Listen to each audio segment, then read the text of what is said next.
नमस्कार दोस्तों, कैसे हैं आप सभी लोग। उम्मीद करते हैं कि आप सभी लोग एकदम मस्त होंगे, स्वस्थ होंगे और पढ़ाई लिखाई में एकदम अच्छी तरीके से लगे हुए होंगे, क्योंकि एग्जाम काफ़ी करीब आ चुका है। और आप सभी लोगों के लिए लेकर आ चुके हैं हम इस वीडियो में 20 फरवरी के लिए सोशल साइंस का वायरल सब्जेक्टिव क्वेश्चन।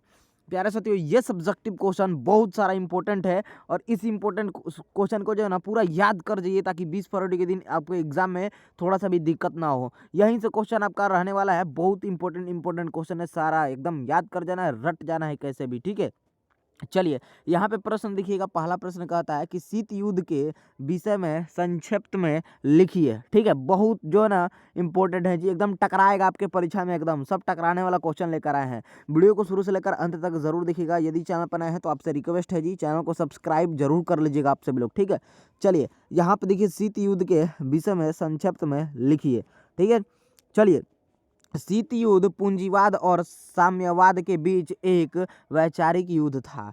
इस युद्ध में पूंजीवाद का प्रतिनिधित्व संयुक्त राज्य अमेरिका ने किया था और साम्यवाद का प्रतिनिधित्व सोवियत संघ ने किया था। शीत युद्ध में कोई प्रत्यक्ष युद्ध नहीं होता है। इस युद्ध में एक दूसरे पर आरोप लगाए जाते हैं, ठीक है। तो ये बिल्कुल एक नंबर क्वेश्चन का सही उत्तर हो जाएगा, ठीक है। इसी प्रकार से क्वेश्चन आता है, लिखना है आपको, ठीक है। चलिए, 2 नंबर क्वेश्चन है जी। क्वेश्चन कह रहा है कि ऑल इंडिया ट्रेड, देखिए सोशल साइंस में कितना विषय होता है, 5 विषय होता है। और ये पांचों विषय में से आपको मिलाकर जो है ना सोशल साइंस में सब्जेक्टिव पूछता है, ठीक है। तो ये अभी हिस्ट्री का ये क्वेश्चन है जी, ठीक है। चलिए, 2 नंबर क्वेश्चन है कि all India trade union Congress की स्थापना कब हुई थी। तो ये देख लीजिए, यहाँ पे उत्तर लिखिएगा कि कल कारखानों में काम कर रहे मजदूरों के साथ उद्योगपतियों द्वारा शोषण किया जा रहा था। इन मजदूरों के साथ हो रहे शोषण को रोकने तथा मजदूरों की मांगों को मनवाने के लिए all India trade union Congress की जो है स्थापना की गई थी, ठीक है। चलिए, अगला क्वेश्चन 3 नंबर आप सभी लोग देखिए, प्रश्न क्या कह रहा है। और आप सभी लोग को जो है ना इसका हम पीडीएफ भी देने वाले हैं, ठीक है। पीडीएफ के लिए आप लोगों को बताएंगे कैसे मिलेगा, ठीक है। वीडियो में बने रहिए। 3 नंबर क्वेश्चन देखिए, कह रहा है कि साम्यवाद क्या है। साम्यवाद क्या है, तो उत्तर होगा कि देश में सभी लोगों के लिए आर्थिक, राजनीतिक एवं सामाजिक क्षेत्रों में समान अधिकार देना या प्राप्त करना ही साम्यवाद कहलाता है, ठीक है। चलिए, अगला 4 नंबर क्वेश्चन देखिए। सब 2 नंबरिया क्वेश्चन है, हर बार आपके परीक्षा में पूछा जाता है। आपके जितने भी दोस्त साथी हैं इस बार एग्जाम देंगे, उन सभी के पास वीडियो को अवश्य शेयर कीजिएगा आप लोग, ठीक है। यानी जरूर शेयर कीजिएगा जी, ताकि सभी लोग इस प्रश्न को एकदम याद कर जाएंगे, ठीक है। देखिए, चलिए, 4 नंबर क्वेश्चन है जी। कह रहा है क्वेश्चन, देखिए, मशीनों के आविष्कारों की श्रृंखला ने औद्योगिक क्रांति का मार्ग किस प्रकार प्रशस्त किया, किस प्रकार प्रशस्त किया, ठीक है। चलिए, तो उत्तर लिखिएगा आप लोग कि 18वीं शताब्दी में इंग्लैंड में अनेक नए यांत्रिक आविष्कार हुए जिन्होंने औद्योगिक क्षेत्र में क्रांति ला दी। कृषि, उद्योग, खान, परिवहन क्षेत्रों में नई मशीनें एवं तकनीक का व्यवहार हुआ, जिससे उत्पादन में अशिक्षित वृद्धि हुई, ठीक है। बिल्कुल जी, बिल्कुल ये सटीक आंसर इस क्वेश्चन का हो जाएगा। और ये क्वेश्चन आपकी परीक्षा में पूछेगा तो सिंपल जो है ना इसी मतलब जो है ना इसी उत्तर को लिखना है आप लोगों को, थोड़ा सा भी इसमें चेंजिंग नहीं कीजिएगा, ठीक है। चलिए, नेक्स्ट 5 नंबर क्वेश्चन है। यहाँ पे देखिए, ये तो सूती वस्त्र उद्योग उतना नहीं पूछता है, ठीक है। चलिए, यहाँ पे अगला क्वेश्चन है जी, एक सेकेंड। हाँ, वाष्प शक्ति का उपयोग जो है ना ये आपका पूछ देता है एग्जाम में। देखिए, वाष्प शक्ति का उपयोग अगर एग्जाम में पूछता है तो लिखिएगा। देखिए, पूछता है वाष्प शक्ति का उपयोग लिखें, तो जल शक्ति के स्थान पर ना वाष्प शक्ति के उपयोग का प्रयास बहुत दिनों से हो रहा था। 18वीं शताब्दी के आरंभ में 18वीं शताब्दी के आरंभ में टॉमस न्यूकॉम्ब ने पहला वाष्प इंजन बनाया। इसका उपयोग कोयला खदानों से पानी निकालने के लिए किया गया, ठीक है। देखिए, लेकिन यह अधिक खर्चीला था, इसलिए इसमें सुधारक 1769 में जेम्स वाट ने नया वाष्प इंजन का आविष्कार किया, जो अधिक उपयोगी प्रमाणित हुआ। आगे चलकर वाष्प शक्ति का उपयोग खदानों के अतिरिक्त वस्त्र एवं परिवहन उद्योग में भी किया जाने लगा, ठीक है। चलिए, बिल्कुल याद कर लीजिएगा, एकदम इंपॉर्टेंट क्वेश्चन है। लोह उद्योग वाला भी क्वेश्चन आता है, पूछ देता है लोह उद्योग क्या है, समझाइए, ठीक है। तो लोह की अशुद्धियों को दूर कर उसे और अधिक कठोर बनाने का तरीका बेशुमार ने ढूंढा। पत्थर कोयला से भरी भट्टी में लोहा डालने का तरीका का आविष्कार हुआ। अब्राहम डर्बी ने लोहा गलाने की प्रक्रिया की खोज की, इससे इस्पात बनाया जाने लगा। ठीक है, चलिए नेक्स्ट क्वेश्चन है जी कि खदान उद्योग। तो 1815 में हम्फ्री डेवी ने सेफ्टी लैंप का आविष्कार कर खदानों की खुदाई सहज कर दी। इसके व्यवहार से ज्वलनशील गैसों के जलने का भय जाता रहा। अब मजदूर खदानों के अंदर निर्भीक होकर काम कर सकते थे। निकास पंखों की भी व्यवस्था की गई, जिससे खदानों के अंदर की दूषित वायु निकल सके। ठीक है, खदान उद्योग पूछे क्वेश्चन तो बिल्कुल जो है याद कर लीजिए क्वेश्चन किस प्रकार उत्तर लिखना है आपको। रासायनिक उद्योग, देखिए सारा क्वेश्चन जो है ना इंपॉर्टेंट है जी। देखिए वह वस्त्र के विकास के साथ साथ रासायनिक उद्योग को भी विकास हुआ। कपड़े को धोने रंगने ऊपर उन पर छपाई करने की मशीन बनाई गई। ठीक है, चलिए ये सारा क्वेश्चन आप लोग याद कर लीजिए। अब यहाँ पे पॉलिटिकल साइंस से कुछ मिक्स क्वेश्चन है। ठीक है, सोशल साइंस में 5 को विषय होता है जी। ठीक है, 5 विषय से मिक्स क्वेश्चन हम लेकर आए हैं। ठीक है, जो कि बहुत इंपॉर्टेंट था। ठीक है, क्योंकि मिलाकर ही सोशल साइंस से मतलब जो है ना 5 विषय से मिलाकर ही जो है ना सोशल साइंस बना है। और सोशल साइंस जो है ना क्या बोलते हैं, ये 5 विषय से क्वेश्चन आपका पूछता है। इसलिए मैंने सभी विषय में से कुछ क्वेश्चन को जो है ना चुन कर टाइप किया और आप लोगों के लिए यहाँ पे बता रहा हूँ। ठीक है, तो आप सभी लोग इस वीडियो को ज़्यादा से ज़्यादा शेयर ज़रूर कीजिएगा। बहुत इंपॉर्टेंट क्लास हो रहा है यहाँ पे सोशल साइंस का। ठीक है, चलिए जी, देखिए सूचना का अधिकार जो है ना किस प्रकार लोकतंत्र का रखवाला है। तो सूचना का अधिकार कानून लोकतंत्र का रखवाला है। यह लोगों को जानकार बनाता है और भ्रष्टाचार पर अंकुश लगाता है। यह लोकतंत्र को रखने वालों के तौर पर सक्रिय रहने की प्रेरणा देता है। ठीक है, और यह कानून लोकतंत्र को मजबूत बनाता है। राजनीतिक दल इससे शिक्षा ग्रहण कहते हैं। ठीक है, इससे शिक्षा ग्रहण करते हैं। ठीक है, करते होगा यहाँ पे, कहते नहीं। चलिए और एक चीज़ यहाँ पे मैंने जो है आप लोग को बताया कि ये याद कर लीजिए, लोह उद्योग और खदान। नहीं, देखिए ये जो क्वेश्चन था ना आपका, ये वाला एक सेकंड समझा देते हैं आपको। ये जो क्वेश्चन था ना कि मशीनों के आविष्कारों की श्रृंखला में औद्योगिक क्रांति का मार्ग किस प्रकार प्रस्तुत किया। ठीक है, तो ये उत्तर हो जाएगा। और यहाँ पे सूती वस्त्र उद्योग जो है ना, ये है आपका इसका उत्तर। और यहाँ पे जो है ना इसी का वाष्प शक्ति का उपयोग, ये क्वेश्चन पूछता ना, ये बस आपका जानकारी के लिए मैंने बताया है। ठीक है, कि इसको याद कर लीजिएगा, वाष्प शक्ति का उद्योग। ठीक है, ये आएगा तो आपका डायरेक्ट पूरा जो है ना क्या बोलते हैं 5 नंबर में ये आता है। ठीक है, वाष्प शक्ति का उद्योग, ये यहाँ पे मैंने जो है ना आपके जानकारी के लिए इसका पूरा जो है ना डिफाइन कर दिया है आपका कि लोह उद्योग खदान उद्योग क्या है। ठीक है, थोड़ा डिफाइन कर दिया है। ठीक है, चलिए खैर उसे याद कर लीजिएगा, बहुत वो भी इंपॉर्टेंट ही है। ठीक है, चलिए नेक्स्ट क्वेश्चन यहाँ पे 2 नंबर है। भारतीय किसान यूनियन की मुख्य गैसें क्या थी।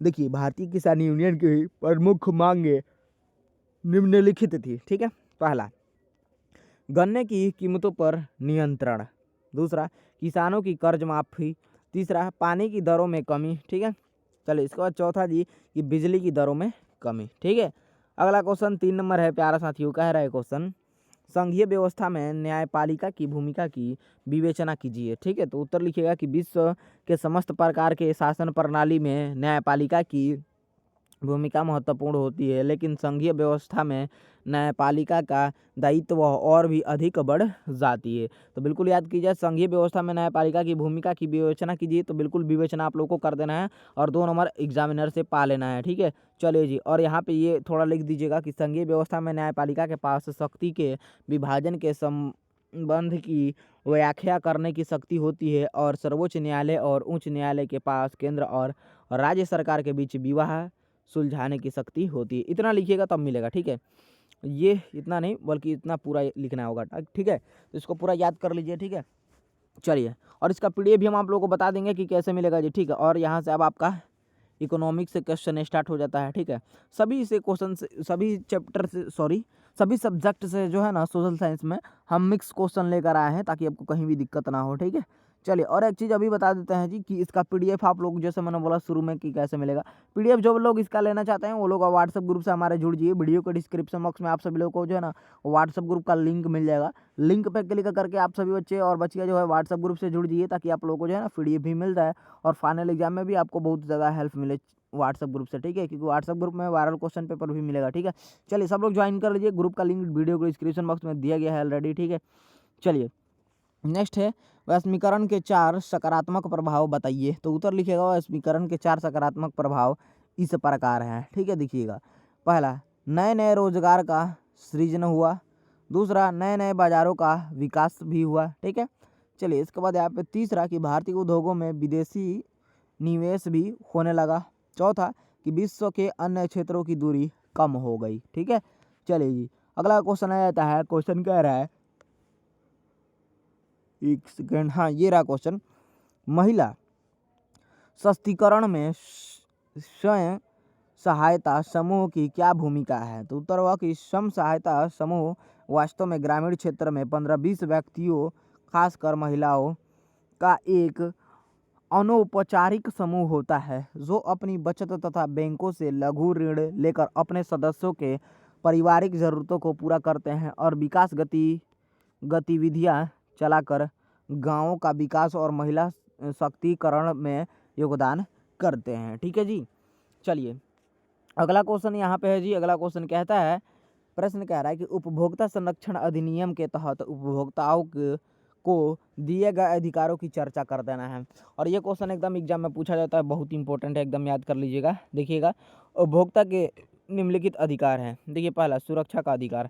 ठीक है, और यहाँ से जो हमने लिखा है उत्तर में कि उपभोक्ता के निम्नलिखित अधिकार हैं, और वहाँ पे जो भी हैं 3-4 गो का ही अगर आप नाम लिखते हैं तो डायरेक्ट नाम नहीं लिख देना, उसके बारे में जो है ना थोड़ा थोड़ा लिखना होता है। देखिए जैसा कि मैंने यहाँ पे लिखा है। ठीक है, मैं हर बार बताता हूँ, जो भी क्वेश्चन का जो है मैं आप लोगों को बताऊँगा कि ये निम्नलिखित इसके अधिकार हैं, जो निम्नलिखित इसके प्रकार हैं। तो उसका प्रकार हम लिख कर छोड़ते नहीं हैं, उसका जो है ना उसका प्रकार कौन है, आखिर वो क्या है, के उसके बारे में थोड़ा थोड़ा जानकारी देना ज़रूरी है। तब जाके जो एग्जामिनर कॉपी चेक करता है तब जाके आपका फुल नंबर देता है। ठीक है, तो इसलिए जो भी है उसका अधिकार, उसका जो है ना यहाँ पे मैंने देख लीजिए कुछ लाइन लिख दिया है उसके बारे में। ठीक है, तो देखिए सुरक्षा का अधिकार। सुरक्षा का अधिकार उपभोक्ता का पहला अधिकार है। यह अधिकार खरीदी जाने वाली वस्तुओं और सेवाओं से सीधे रूप से जुड़ा है, जैसी विद्युतीय सामान से विद्युत के करंट तथा डॉक्टर की लापरवाही से मरीज को खतरा। ठीक है, चलिए उसके बाद यहाँ पे सूचना पाने का अधिकार। तो सूचना पाने का अधिकार से तात्पर्य है कि उपभोक्ता जो वस्तु खरीदना चाहता है इसके संबंध में उसे यह जानकारी हो कि इस्तेमाल की अवधि, वस्तु की गुणवत्ता तथा न्यूनतम मूल्य क्या है। ठीक है, उसके बाद यहाँ पे 3 नंबर है कि वस्तु को चुराने या पसंद करने का अधिकार। देखिए वस्तु को चुनने या पसंद करने का अधिकार।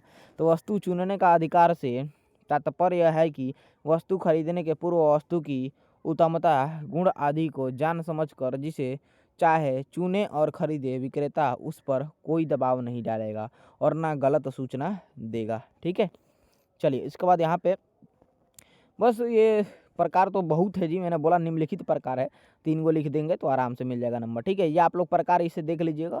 सुनामी का अधिकार और शिकायत निवारण या क्षतिपूर्ति का अधिकार। ठीक है, और बहुत प्रकार मैंने यहाँ पे लिखा है 5 गोले।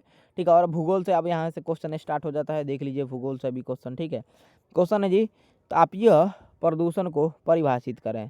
तो लिखिएगा आप लोग लिखिएगा कि जब बिजली संयंत्रों और उद्योगों द्वारा निर्मुक्त गर्म जल नदियाँ और झीलों में छोड़ा जाता है तो यह परिवेश के तापमान में अचानक परिवर्तन लाता है।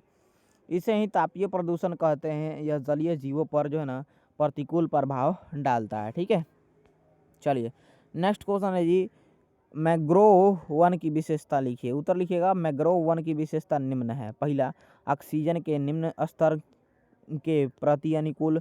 दूसरा, वायुमंडल से पोषक तत्वों में ग्रहण करता है।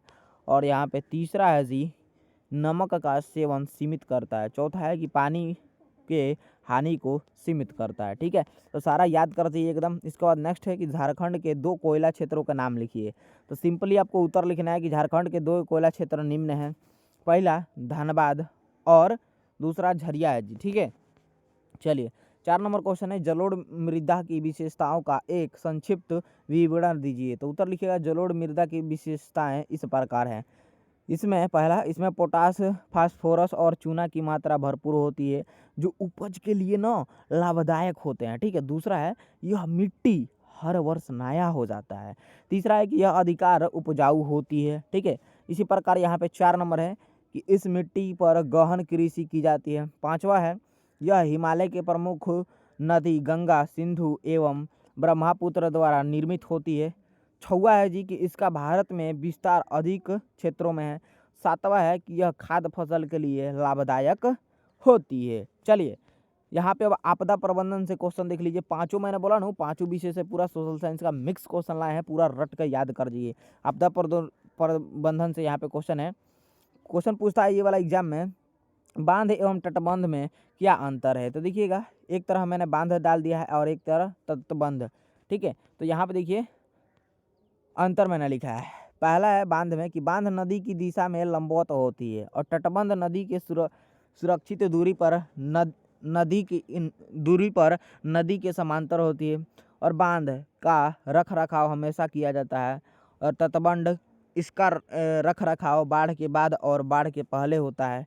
ठीक है, बांध इसके निर्माण में प्रायः मिट्टी, चिकनाई, कंक्रीट आदि का उपयोग होता है और तटबंध इसका निर्माण आमतौर पर रेत से होता है। याद रखिएगा, 2 नंबर में पूछता है हर बार। ठीक है, 2 नंबर क्वेश्चन है जी यहाँ पे कि भूकंप के प्रभावों को कम करने वाले 2 उपायों को लिखिए। देखिए, पहला है कि अपनी इमारत की संरचना की इंजीनियरों द्वारा जांच कराएं और यदि संभव हो तो कमजोर भागों को मजबूत कराएं। ठीक है, चलिए इसी प्रकार यहाँ पे 2 नंबर है कि घर के गीजर, बड़े फ्रेम वाले फोटो आईने वगैरह ऐसे स्थानों पर ऊंचे न टांगों की वे गिरकर किसी को घायल कर सके। ठीक है, चलिए इसी प्रकार यहाँ पे तीसरा है, देख लीजिए। तीसरा को भी यहाँ पे जो है ना याद कर लीजिए कि भूकंप के समय आपकी सबसे बढ़िया प्रतिक्रिया होगी कि निकल भागो, ओट ले अथवा ज्यों का त्यों खड़े रहें, जमीन पर लेट जाएं, किसी मजबूत मेज या बेड के नीचे छिप जाएं, घुटनों पर सिर रख लें, सिर हाथों से ढक लें। ठीक है, ये आप लोग जो है ना याद कर लीजिए। ठीक है, चौथा भी ये आप लोग देख लीजिए यहाँ पे। और ये पूरा इसी के साथ मेरा ये 27 पेज का पूरा मैंने आप लोग को पढ़ा दिया बहुत ही कम समय में। और जितना क्वेश्चन मैंने सोशल साइंस का ये इम्पोर्टेंट मुझे लगा, उस क्वेश्चन को मैंने टाइप किया था और आप सभी के बीच यहाँ पे लाया और अच्छी तरीके से सारा क्वेश्चन को मैंने पढ़ा दिया। तो आप सभी प्यारे साथियों से रिक्वेस्ट है जी, हाथ जोड़ के आप लोग चैनल को सब्सक्राइब जरूर कर लीजिएगा और साथ ही घंटी दबा लीजिएगा ताकि आप लोग को कहीं भी कोई सब्जेक्ट में दिक्कत ना हो। और 8 बजे शाम में रोज आप लोग लाइव क्लास में जुड़िए और जो है ना बेहतरीन तरीके से सभी सब्जेक्ट को आप लोग अपना तैयारी कीजिए। ठीक है, और आप सभी लोग चैनल को जरूर सब्सक्राइब कर लीजिए, वीडियो को शेयर कर दीजिए। पीडीएफ के लिए आप लोग व्हाट्सएप ग्रुप से जुड़ जाइए, वीडियो के डिस्क्रिप्शन में लिंक है। धन्यवाद।